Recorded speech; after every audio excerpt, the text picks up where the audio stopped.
If your Samsung top-load washer isn't filling correctly, is overfilling, or isn't advancing cycles, the pressure sensor could be the culprit. I'm William with AppliancePartsPros.com, and in today's video, I guide you through testing and replacing it. Don't worry if this is your first time working on an appliance. It's easier than you might think. Let's get started.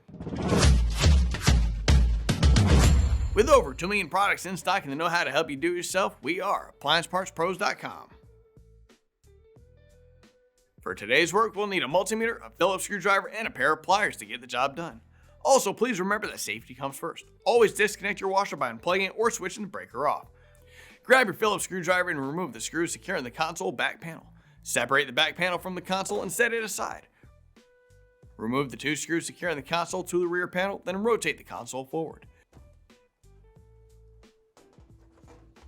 Set your multimeter to resistance or ohms, indicated by the upside down horseshoe symbol. Place one probe on the violet wire terminal and the other on the pink wire terminal. You should see around 21 ohms.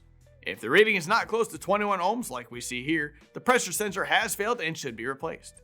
If the resistance is close to 21 ohms, something else is causing your washer to not fill.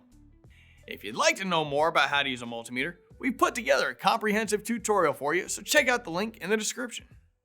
Since we found the pressure sensor has failed, let me show you how to replace it. Remove the back access panel and disconnect the pressure hose from the tub and suspension rod.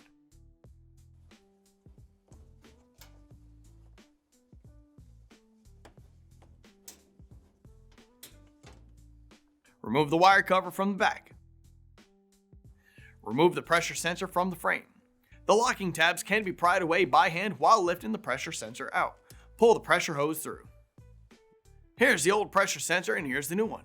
If you've already got one, great. If not, you can pick one up at AppliancePartsPros.com. Install the pressure hose through the port and press the sensor into place. Connect the wires to the pressure sensor. Connect the pressure hose to the tub and suspension rod. Reinstall the wire cover and access panel. Rotate the console back into position and secure it with the 2 screws we removed. Reattach the console back panel. Plug the power cord back into the outlet. With that, the repair is complete. Great job on getting your Samsung top-load washer back in action. We'd love to hear how your repair went, so feel free to share your experience in the comments below. If you found out you need a new pressure sensor, remember you can easily find the right part by visiting AppliancePartsPros.com. Most orders arrive within just a couple of days. Thanks for trusting us to guide you through the repair. We look forward to helping you tackle your next appliance project.